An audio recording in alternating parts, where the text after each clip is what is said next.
finance platform Vayana bags over $20 million in a Series D round. The round was led by SMBC's Asia Rising Fund in a bid to fuel its plan to introduce new products. The Series D funding also saw participation from existing investors, including the International Finance Corporation, Chirati Ventures, Jungle Ventures, as well as family offices such as Quantum State Investment Fund and Emerald Company. Joining me now to discuss this further is Ram Iyer, the founder of Vayana. Ram, it's great to have you back on the show today with us. Before we get into the fundraise, why don't you, talk to us about the kind of offerings you have on your platform and, what's the demand that you've seen over these years? So Vayana is basically a trade credit infrastructure provider. So What we ensure is that we can finance supply chains, right? And supply chains are usually composed of many companies. We kind of finance all, try to finance as many of them at very affordable cost through our banking partners and provide them the data that is required for that. So we participate in both financing upstream, downstream, domestic, cross-border, and variety of those, everything that's required, and also provide the data that is required for assessing the risk and the credit from a supply chain perspective to our banking partners and to our corporate customers. So that's really what we do today. And we are the largest. We do about more than $1 billion of financing we enable in our platform through our banking partners every month. And at any point in time, our outstanding is between $2 to $3 billion. Right. We've done more than $30 billion of financing so far in the time that we've existed. So you've done about $30 billion in financing so far. That was actually, you preempted my next question. So what's the kind of reach you have then? And how do you grow this further? What's the plan and who are your customers? Yeah, so our customers are generally large corporates or small corporates who have a supply chain. We have reached about 3,000 supply chains, so which is about 3,000 odd companies that have supply chains financed through us. We have engaged with about 3 lakh small businesses, and we have about close to 15 business banking partners who work with us. I think the way to look at this whole thing is that India requires about $120 billion of trade credit every month. Vayana is right now doing about $1 billion, so we are less than 1%. So the obvious, move will be to kind of try and increase our percentage share. But more importantly, I think at least my definite goal is to try and see how many small businesses can become medium-sized businesses and medium guys can become large if you can kind of reduce the cost of financing for trade. So I think that's really, I would say, the prime objective. I think the reach will automatically come.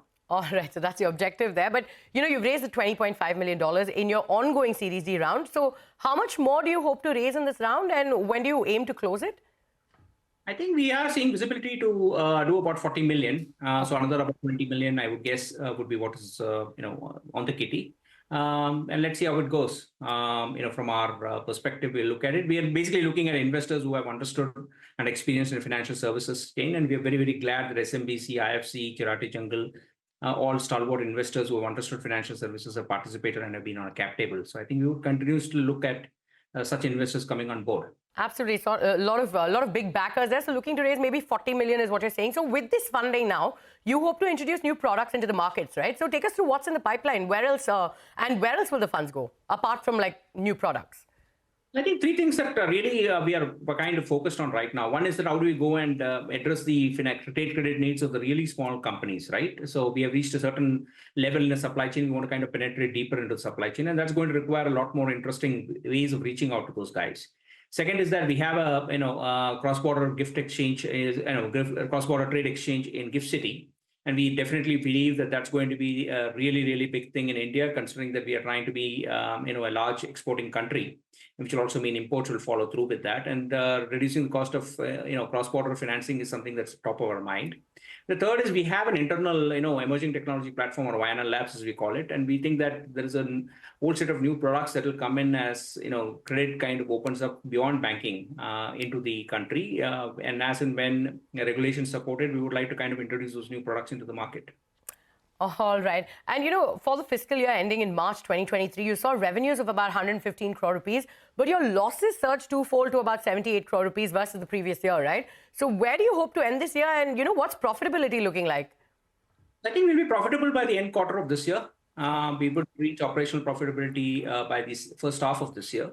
And our investments, our losses are largely due to investments that we do in new businesses. So all our existing businesses are already profitable, and the new businesses are getting to their profitability rate. So I think that's really how we have kind of laid out the plan. And I think it's a important point for us that we reach profitability by Q4 of this year.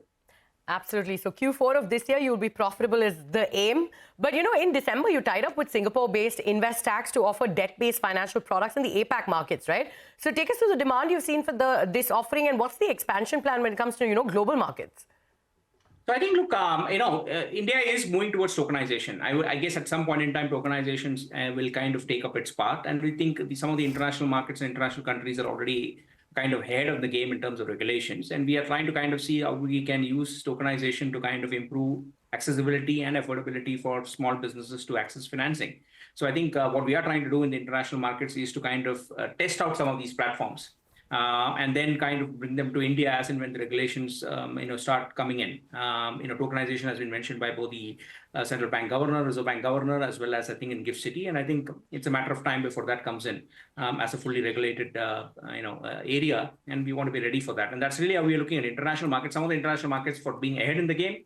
Some of the international markets because they are catching up with India, and we would like to kind of help them to kind of build up their supply chain finance infrastructure. All right, Ram. So big plans there. Thank you so much for joining us on Startup Street, but we wish you all the best on this journey going forward. Hey, thanks a lot, Arundathi. Great to be on the show. Thank you. On that note, Ritu Singh has a special